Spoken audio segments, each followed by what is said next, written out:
영혼을 성장시키는 책 소개방 영성 책방입니다. 오늘은 김형국 목사의 위조된 각인, 우리가 교회라고 오인하는 12가지 모습을 정리해서 소개합니다. 2021년 4월 30일 날 초판이 나왔고요. 비아토르에서 출판됐습니다. 375페이지의 정가는 17,000원입니다. 이 책은 읽기가 참 힘들었습니다. 오늘 우리 한국교회의 잘못된 저자의 말로 위조되어 각인된 오해와 병폐를 너무나 신랄하게 비판하고 있기 때문입니다. 저자의 말대로 현재 한국 교회는 사면초가입니다. 세상의 빛은커녕 세상의 짐이 되고 있기 때문입니다. 저자는 돌직구로 교회는 교회를 잃었다고 일갈합니다. 그러나 일방적 비판으로 끝나지 않고 오해를 풀어내고 각인된 병폐를 해결하는 성경적, 신학적, 실제적 처방을 견고하면서도 차분하게 하나씩 제시하고 있다는 점에서 위로와 희망을 가지게 하는 책이기도 합니다. 교회 밖에서가 아니라 교회 안에서 교회를 발견하는 작은 시도가 된다고 여겨서 리뷰하며 소개합니다. 그러면 책 속으로 들어가 보겠습니다. 각인, 즉 영어로 임프린팅이란 결정적 시기에 처음으로 감각하고 경험한 것에 영향을 받는 것을 말합니다. 우리의 세계관과 가치관이 바로 각인의 결과입니다.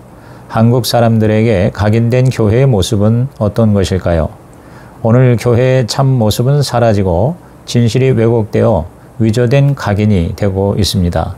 5년간은 너무나 다른 교회에 대한 이미지가 존재합니다. 신자나 비신자를 막론하고 위조된 각인 12가지가 있습니다.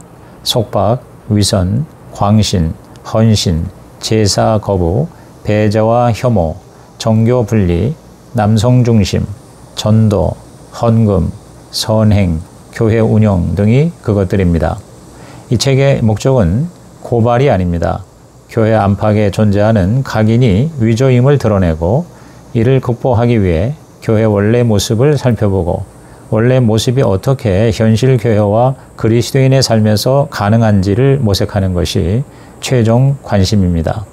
위조된 각인을 깎아내고 성경에 기록된 교회의 모습을 새롭게 각인하는 것이 목적입니다. 첫 번째 각인은 즉 제1부는 숨이 막히는 것들입니다. 속박과 위선과 광신과 헌신 4가지에 관한 것입니다.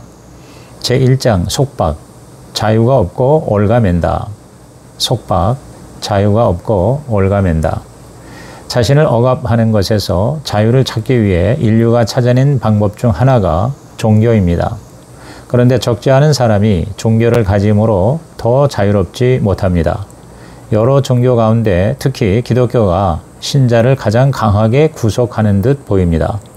주일마다 종교시설을 찾는 비율이 불교는 10%, 천주교는 60%인데 비해 개신교는 80%에 가깝습니다. 여기에 개신교는 매주 헌금과 11조까지 추가되고 봉사와 여러 가지 각종 활동을 요구받습니다. 그래서 많은 성도들이 교회에 나오면서도 불가근 불가원, 즉 지나치게 가까이도 그렇다고 아예 떨어져 나가지도 않겠다는 생각으로 주일 출석만 하게 됩니다. 기독교가 과연 인간을 구속하는 종교일까요? 인간이 극복해야 할 구속은 참 많습니다. 가난, 자유의 억압, 질병, 정신적 고통 등의 구속에서 벗어나는 것은 인간의 기본권입니다. 반면에 우리에게 도움이 되는 필수 불가결의 구속도 있습니다. 윤리적, 생활적, 법적 원칙과 삶의 기준의 구속은 필요합니다. 즉 자유를 누리되 경계 안에서의 자유, 경계 안에서의 자유가 되어야 합니다. 경계가 없는 완벽한 자유는 자유가 아니라 방종입니다. 예수님은 요한복음 8장 32절에서 진리를 알지니 진리가 너희를 자유케 하리라고 하셨습니다. 그 진리를 아는 과정은 3단계입니다. 첫째, 우리가 사는 세상 만물의 이치를 알고 그 중심을 알고 그 경계를 아는 것. 그러면 둘째로 그 경계 안에서 자유를 누리는 법을 배우는 것입니다. 셋째로 배운 대로 살아가면서 습관화하면 자기 것으로 내면화되면서 자유로워집니다. 수영하는 이치를 배우고 익히면 물에서 자유롭게 수영할 수 있는 것과 마찬가지입니다. 예수님이 말씀하신 진리는 모든 진리를 포괄하는 진리입니다. 그 진리는 예수님의 가르침이요, 더 나아가 예수님 자신이십니다. 존 스타트가 말한 것처럼 기독교는 곧 예수님입니다. 기독교는 곧 예수님입니다. 예수 그리스도가 기독교의 전부입니다.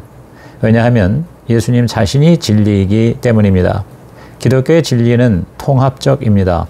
그 첫 번째 핵심은 하나님에 관한 것입니다. 하나님이 세상을 창조하셨고 하나님이 세상의 주인이라는 것입니다. 두 번째 진리는 인간에 대한 것으로서 인간이 창조주의자 생명의 근원이신 하나님을 떠났고 그 결과 생명을 잃고 방황하면서 서로 고통을 주고 받는다는 것입니다. 즉 인간의 궁극적 문제는 죄입니다. 셋째 진리는 인간을 위해서 예수님이 하신 이 일에 대한 것입니다. 예수님은 인간에게 하나님을 알리셨고 인간에게 새롭고 자유로운 삶을 주셨다는 것입니다. 예수님으로 하나님과의 관계가 회복되어 하나님을 인생의 주인으로 삼고 하나님이 가르치는 경계 안에서 자유롭게 살 수 있다는 것입니다. 예수가 우리를 자유롭게 할 수 있는 이유는 예수를 알게 될 때 인생의 중심과 경계가 형성되기 때문입니다. 우리는 오직 하나님의 경계 안에서만 자유를 누릴 수 있습니다. 그리고 더 큰 자유를 누리기 위해서 자신이 마땅히 누릴 자유를 제한하는 삶을 살게 됩니다. 나 자신을 정확히 아시는 분은 하나님뿐이라는 사실을 믿고 내면화하면 나를 붙들었던 구석에서 진정으로 자유롭게 됩니다. 자유는 이와 같은 진리에 기초해 끊임없이 하나님 안에서 확장될 수 있습니다. 교회는 자유를 구속하는 곳이 아니라 자유가 심화되도록 진리를 알게 하고 그에 기초해 실제적인 자유를 배우고 익히는 자리입니다. 그러나 교회가 진리를 알아가지도 않고 오히려 진리가 아닌 여러 가지 규정에 매이면 교회는 오히려 구속하는 장이 됩니다. 그 결과 나타나는 부자유와 위선은 참된 자유를 찾는 이들에게 걸림돌이 되고 결국 교회를 떠나게 됩니다. 우리 주변에 참된 자유를 배우고 누리는 사람들이 많아져 수많은 억압으로 가득한 세상에 들어가 자유를 확장시키는 역할을 감당하는 교회가 되고 그리스도인이 되면 좋겠습니다. 제2장 위선, 자신마저 속이고 꾸민다. 위선, 자신마저 속이고 꾸민다. 교회와 그리스도인의 이중성은 많은 사람을 혼돈에 빠뜨립니다. 위선은 상당히 불쾌하고 어려운 주제입니다. 사람은 누구나 정도차가 있을 뿐 본능적으로 자신을 꾸미고 싶어 합니다. 위선은 그 선을 넘는 것입니다. 겉과 속이 다른 것이 위선입니다. 그리스도인의 위선이 두드러져 보이는 이유는 삶의 기준이 분명하기 때문입니다. 기준을 높인 다음에 그대로 살지 못하면 위선이 됩니다. 모든 사람에게는 추구하려는 가치가 있고 그에 미치지 못하는 실제 모습이 항상 있기 마련입니다. 위선을 벗어나는 첫걸음은 자신을 정직하게 대면하는 자기 성찰을 하는 것입니다. 인간은 자신을 직시할 때 성숙하기 시작합니다. 그리스도인은 자신에게 근본적인 문제가 있고 그 해결책이 하나님과의 관계 회복이라는 것을 믿는 사람입니다. 그리스도인의 위선을 해결하기 위해서는 자신이 완벽하지 않다는 사실을 알아야 합니다. 그리스도인은 완벽해야 한다는 이상한 고정관념을 버리고 자기 모습을 있는 그대로 보여줄 수 있어야 합니다. 그 다음에 회개를 해야 합니다. 회개란 제가 하나님의 기준에 이르지 못하고 있습니다. 저를 도와주세요 라고 이야기하는 것입니다. 회개하는 사람은 자기가 어디 있는 줄 알기 때문에 가야 할 방향도 아는 사람입니다. 문제가 있는데 침묵을 하는 것은 해결책이 될 수 없습니다. 고통스러운 직면과 진실한 회복이 일어나는 곳이 진정한 교회입니다. 타인의 위선을 보더라도 이를 핑계 삼아 자신을 직면하는 데서 후퇴하지 말아야 합니다. 자신에게 진실해야 성장하고 성숙할 수 있습니다. 기독교 신앙은 남이 아닌 자신을 위한 것입니다. 자신을 위해서 진실해져야 합니다. 가짜가 아닌 진짜가 되어야 합니다. 진짜 그리스도인은 완벽한 사람이 아닙니다. 성장하는 사람, 변화하는 사람입니다. 자신을 있는 그대로 내보이면서 나는 저쪽을 향해 가고 있습니다. 아직 부족하지만 그 길을 가고 있습니다. 라고 이야기하는 사람입니다. 그럴 때 하나님도 드러내십니다. 교회야말로 우리가 위선의 가면을 벗을 수 있는 곳입니다. 하나님이 인간의 성숙을 원하시고 도우시며 이를 위해 당신의 공동체를 세우신 것입니다. 우리의 민낯을 보는 것은 괴롭지만 그 모습을 직시할 때야 다음 과정으로 넘어갈 수 있습니다. 우리가 진정으로 원하는 것이 이러한 성숙이며 누구보다 하나님이 이런 성숙을 원하십니다. 제3장 광신, 아무것도 묻지 않고 무조건 믿는다. 광신, 아무것도 묻지 않고 무조건 믿는다. 한국 교회에 광신도가 많은 것 같은 이유는 세 가지입니다. 첫째, 지성이면 감천이다 라는 기복적 심성에 하나님을 믿으면 복받는다 라는 기독교의 가르침이 섞이면서 광신적 양상이 나타납니다. 일종의 거룩한 거래를 하는 것입니다. 둘째, 믿으면 모든 것이 가능하다는 자기 암시로 세뇌를 하는 것입니다. 내가 믿었더니 그대로 되더라 하는 것입니다. 셋째, 이런 것들이 뒤범벅이 되어 성경에서 말하는 믿음으로 오해하는 것입니다. 그러나 성경은 자신이 원하는 바 믿고 싶은 것을 지성을 다해 비는 것과 자기 암시를 믿음이라고 가르치지 않습니다. 그렇다면 성경이 말하는 믿음은 무엇일까요?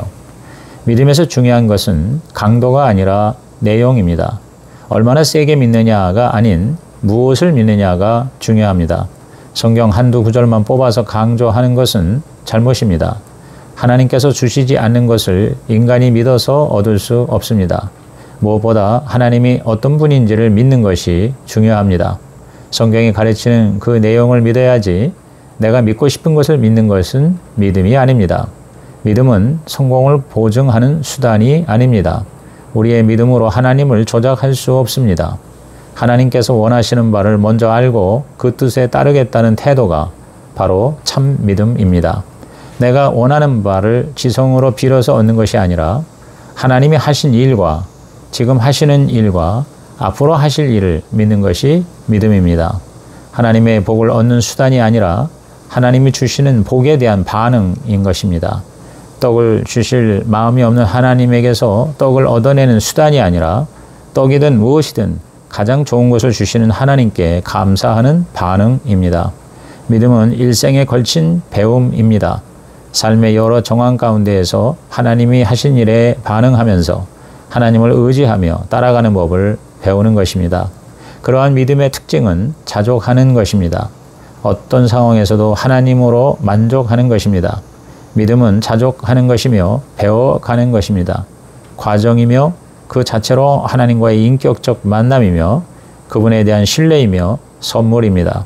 그럴 때 바울처럼 내게 능력 주시는 자 안에서 내가 모든 것을 할 수 있다라고 외칠 수가 있는 것입니다. 우리는 미친 신도의 광신도가 아니라 빛나는 신도의 광신도가 되어야 합니다.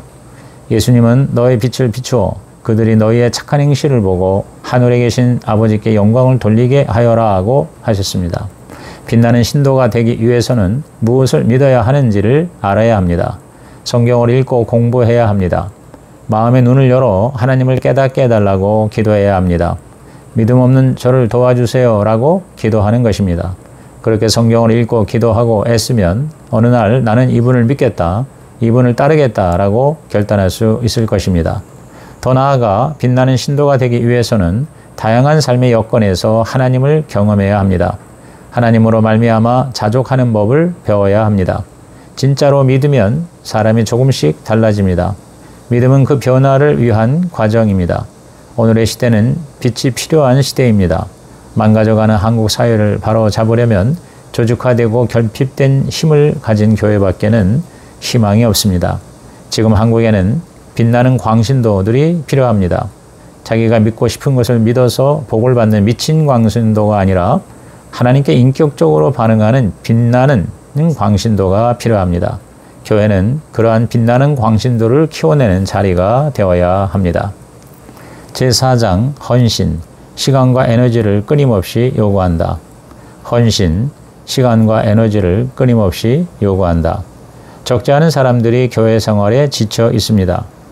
긴장과 갈등과 피곤이 만연한 교회 생활을 하느니 차라리 홀로 신앙생활을 하는 것이 훨씬 낫다는 사람이 늘어갑니다. 한국 사회 자체가 나홀로 문화로 변하고 있습니다. 이제 사람들은 혼자서도 잘 살아갑니다. 어쩔 수가 없어서가 아니라 자발적으로 나홀로 활동을 합니다. 실제로 1인 가구가 엄청난 속도로 증가하고 있습니다. 이러한 사회 변화의 영향은 교회에까지 미치고 있습니다. 여러 사람이 한자리에 모이는 게 싫다. 예배를 비롯한 종교 활동은 좀 간단하고 짧았으면 좋겠다.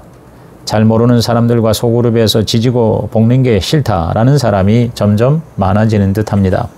온라인 교회가 생기면 참여하겠다는 사람이 27%나 됩니다. 혼자 있고 싶고 구속받기 싫고 시간도 쓰기 싫고 그냥 편하게 살고 싶은데 교회가 자신을 너무 많이 구속해서 교회를 떠나는 사람이 갈수록 많아지고 있습니다. 그런데 이러한 모습이 과연 주님께서 약속하신 풍성한 삶일까요? 풍성한 삶, 행복한 삶, 잘 사는 삶은 과연 무엇일까요? 예수님은 요한복음 10장 10절에 풍성한 삶에 대해서 말씀하시기 전에 위장된 풍성한 삶, 위장된 풍성한 삶에 대해서도 암시하셨는데 그 주인공은 바로 바리새인과 사두개인 즉 종교인들이었습니다. 주님은 그것을 누룩이라고 비유하셨습니다. 오늘의 위장된 풍성함은 결국 너는 혼자야, 물질이 제일 중요해, 죽으면 끝나 라는 메시지로 요약됩니다. 위장된 풍성함은 세속적 교회에도 나타나고 있습니다. 끊임없이 자기 행복을 위한 신앙생활을 추구합니다. 하나님조차 우리 자신을 위해 존재하시는 것 같은 메시지를 전합니다. 하나님이 당신을 위해 존재하고 그런 하나님께 복을 받으려면 눈에 보이는 교회에 헌신해야 한다는 것입니다. 그 결과 교회는 외적, 양적 성장을 추구하고 성도들은 목적이 아닌 수단이 되고 맙니다. 예수님이 주시려는 풍성한 삶은 그와 사뭇 다릅니다. 풍성한 삶의 첫걸음은 예수님의 생명으로 들어가는 것입니다. 죄의 심각성을 깨닫고 유일한 문이신 그리스도를 통해 구원의 복을 누릴 수 있습니다. 예수의 생명을 얻기 전에는 풍성한 삶을 얻을 수 없습니다. 이 세상에서 가장 중요한 것은 하나님과의 관계입니다. 하나님과의 관계에서 얻어지는 것이 풍성함입니다. 세상은 결국 너는 혼자야 라고 말하지만 주님은 우리와 세상 끝날까지 함께 하시겠다고 하십니다. 세상은 물질이 제일이야 라고 말하지만 예수님은 하나님과의 관계가 가장 중요하다고 하십니다. 세상은 죽으면 다 끝이야 라고 말하지만 주님은 영원한 생명과 삶이 있으며 그것을 이미 우리가 누리기 시작했다고 하십니다. 예수님의 풍성함은 처음부터 공동체적이었습니다. 생명의 문으로 들어가는 양은 한 마리이지만 일단 들어가면 우리 안에 양떼로 함께 살게 됩니다. 우리도 예수라는 문을 통해 개개인이 구원을 얻지만 교회로 들어오면 함께 꼴을 먹는 양떼가 됩니다. 우리는 서로 사랑하며 서로 연결되어 있습니다. 교회는 종교 활동을 하는 곳이 아닙니다. 서로 사랑하며 풍성함을 함께 배우고 누리는 사람들 그 자체입니다. 많은 그리스도인들이 풍성한 삶을 누리지 못하는 이유는 양떼로 살지 않고 나홀로 양으로 살기 때문입니다. 풍성한 삶은 세상 속에서 나눌 때에 더 풍성해집니다. 예수님은 이 우리에 속하지 않은 다른 양들이 있다고 하셨습니다. 예수님의 꼴을 먹고 건강하게 성장한 자는 깨어진 세상을 향한 하나님의 마음을 품게 됩니다. 그것이 세상이 알지 못하는 풍성함을 누리는 길입니다. 세상에서 말하는 소소하지만 확실한 행복, 이른바 소확행과는 비교할 수 없는 진정한 풍성함입니다. 제2부 두 번째 각인, 시대와 동떨어진. 첫 번째는 숨이 막히는 것으로서 속박과 위협과 광신과 헌신이었죠. 이제 두 번째 각인은 시대와 동떨어진 제5장 제사 거부, 조상을 무시하고 가족을 등진다. 제사 거부, 조상을 무시하고 가족을 등진다. 제사 문제는 어제 오늘의 이슈가 아닙니다. 제사에서 그리스도인에게 가장 문제가 되는 것은 조상신을 섬기는 종교, 조상신을 섬기는 종교가 되는 것입니다. 우리나라의 제사는 단지 유교에서 비롯된 것이 아닙니다. 더 오래전부터 있었던 천신사상, 그 이후에 지신, 마을신 숭배, 그리고 유교의 영향을 받아 조상신을 숭배하는 흐름이 함께 만들어낸 일종의 토착 종교의 뿌리입니다. 제사의 본질은 죽은 조상의 신이 없어지지 않고 후손을 찾아온다는 것입니다. 조상신이 자신을 공양하는 자손을 보호해 준다고 믿는 것이 제사의 종교적 측면입니다. 사실 기독교도 제사의 종교입니다. 가인과 아벨부터 제사 이야기가 나옵니다. 출애굽기와 레위기는 제사의 책입니다. 물론 성경의 제사는 우리나라 조상신을 섬기는 제사와는 전혀 차원이 다릅니다. 우리 민족의 제사는 축복과 저주와 관계가 있지만 성경의 제사는 하나님을 만나는 사건입니다. 복을 받으려고 하나님을 만나는 것이 아니라 하나님을 먼저 만나고 난 이후 하나님이 복을 주시는 것입니다. 하나님이 원하시는 것은 상한 심령입니다. 하나님이 원하시는 것은 제사 자체가 아닙니다. 그 속에서 하나님을 만나는 것입니다. 성경의 제사 중에 가장 중요한 것은 속죄입니다. 죄는 하나님 없이 사는 것입니다. 예수님은 당신 자신을 제물로 삼아 완전한 속죄 제사를 드리셨습니다. 그에 힘입어 우리는 하나님 앞에 나아갈 수 있습니다. 성경은 여기서 더 나아가 삶 자체가 제사라고 합니다. 이제 하나님이 우리와 함께 하시고 우리가 하나님의 임재 가운데 살기 때문입니다. 이러한 성경적 제사관을 가지면서 우리는 우리나라 제사에서도 버리지 말아야 할 것을 생각할 수 있어야 합니다. 종교 외적인 측면에서 부모에게 효도하는 것, 자신의 뿌리에 대해서 기억하는 것, 그리고 가족들과 화합하는 것 등은 얼마든지 그리스도인으로서 받아들일 수 있는 것들입니다. 미국 속담에 목욕물과 함께 아기를 버리지 말라, 목욕물과 함께 아기를 버리지 말라라는 말이 있습니다. 기독교는 제사와 관련한 모든 것을 다 버리지 말아야 합니다. 그리스도인이라고 가족일에 참여하지 않는 자가 되어서는 안 될 것입니다. 제사로 인해 가정에서 격리되거나 소외될 필요는 없습니다. 제사 모임에도 갈 수 있어야 합니다.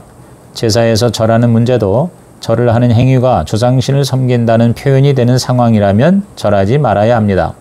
그러나 조상에 감사하는 마음을 갖고 그분에 대해 생각해보는 의미에서 절을 하는 것은 문제가 되지 않는다고 봅니다.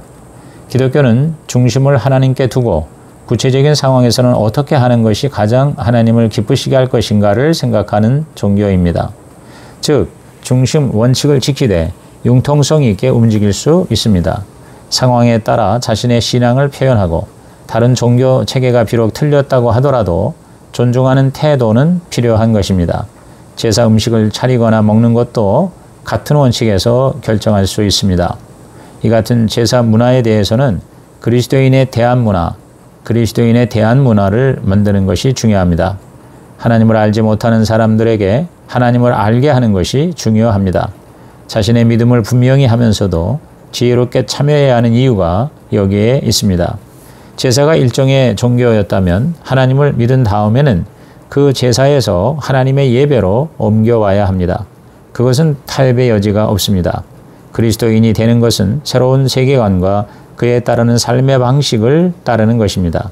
반면에 제사 문제를 떠나서 가족과의 관계를 단절하지 말아야 합니다. 제사를 대체하는 가족 관계를 발전시켜야 합니다.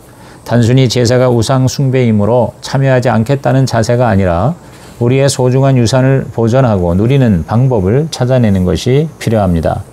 우상 숭배하며 제사의 좋은 명까지 폐기하는 모습도 아닌, 그렇다고 추모 예배를 비신자 가족에게 강요하는 모습도 아닌 기독교 신앙을 지키고 소중한 우리의 유산도 보존하여 다른 가족들까지 배려하는 방안을 찾아야 합니다. 그럴 때 기독교를 오해하거나 멀리하는 사람이 줄어들고 자연스럽게 기독교의 마음을 여는 가족들이 늘어날 것입니다. 제6장 배제와 혐오, 자기만 맞고 다 틀렸다며 강요한다. 배제와 혐오, 자기만 맞고 다 틀렸다며 강요한다. 많은 사람들이 기독교를 배타적이고 독선적이라고 합니다. 기독교의 배타성은 기독교만이 유일하고 보편적 진리라고 주장하는 데서 비롯됩니다. 또한 다른 믿음의 체계를 가진 사람들을 어떻게 대해야 할지 잘 모르기 때문에 나타납니다. 즉 기독교의 진리 때문에, 그리고 그리스도인들의 사회적 관계 때문에 발생합니다. 이 가운데 사회적 관계성이 더 심각합니다. 성경적인 사회 윤리는 사랑과 배려입니다. 우리는 너무 자주 다른 종교에 대해서 전부 아니면 전무, 영어로 all or nothing 이라고 생각하는데 그것은 올바른 것이 아닙니다. 예수님은 남에게 대접받고 싶은 대로 남을 대접하라고 하셨습니다. 더 나아가 박해하고 미워하는 사람까지 사랑하라고 하셨습니다. 악으로 악을 이기려고 하지 말고 악을 선으로 이기라고 하셨습니다. 그런 차원에서 다른 종교나 신념을 가진 자들을 무시하거나 짓밟지 말아야 합니다. 그러면서도 기독교는 배타적 진리를 수호해야 합니다. 사회적 관계에서 배타적 태도를 가지는 원인이 기독교가 믿는 진리에서 비롯된 것인지를 살피자는 것이죠. 모든 진리 선언은 배타적입니다. 절대적인 진리는 없다는 주장도 사실은 배타적인 것입니다. 절대적 진리가 없다고 절대적으로 믿기 때문에 절대적 진리를 받아들이지 않는 것입니다. 예수님은 배타적 진리입니다. 내가 길이요 진리요 생명이니 나를 거치지 않고는 아무도 하나님께 갈 수 없다고 선언하셨습니다. 그런 점에서 배타적인 것이 항상 나쁜 것은 아닙니다. 예수님은 하나님과 동등하다고 선언하셨습니다. 누가 당신에게 내가 하나님과 동등하다라고 하면 세 가지 중에 하나입니다. 정신병자이든지 거짓말이든지 아니면 정말 하나님의 아들입니다. 어느 누구도 자신을 예수님처럼 진리라고 하지 않았습니다. 아니, 못했습니다. 그런데 예수님은 자신이 유일한 절대적 진리라고 배타적으로 말씀하셨습니다. 진리도 배타적인데 진리에 이르는 방법도 배타적입니다. 예수만 믿으면 구원받는다는 말이 배타적인 것 같지만 사실 이만큼 포용적인 진리도 없습니다. 공부를 많이 한 사람이든지 지식이 없는 사람이든 의지력이 뛰어난 사람이든 없는 사람이든 정서적으로 안정된 사람이든 아니든 부자이든 가난한 사람이든 누구든지 예수만 믿으면 구원을 받는다라는 진리가 훨씬 더 포용적으로 보입니다. 초대교회 그리스도인들은 배타적 진리를 믿었으면서도 포용적으로 살았습니다. 여성도 타민족도 심지어 노예들도 친구로 대하고 포용했습니다. 기독교의 배타적 진리를 믿고 그 안에 나타난 모든 사람에게 구원을 주신 하나님의 포용적 사랑을 받아들인 사람들은 서로 마음을 활짝 열었습니다. 다신 사회였고 지금 보니 다원적이었던 로마 제국에서 기독교가 퍼져나간 이유가 그와 같은 초월적이고 포용적인 사랑 때문이었습니다. 그런 점에서 오늘 우리 사회에서 일부 그리스도인들이 사회적 관계에서 보이는 편협함은 기독교의 본래 정신과는 거리가 먼 것입니다. 그리스도인이 기독교의 배타적 진리를 받아들이되 자신을 박해하는 원수까지 사랑하며 포용적으로 산다면 다원 사회에서 기독교는 많은 영향을 끼칠 것입니다. 그러나 일부 그리스도인들처럼 자신과 다른 가치나 믿음을 가졌다고 타인을 함부로 대접하고 무시한다면 그리스도인 역시 그렇게 대접받을 수밖에 없을 것입니다. 이상 김영국 목사의 위조된 각인 제1편을 마칩니다.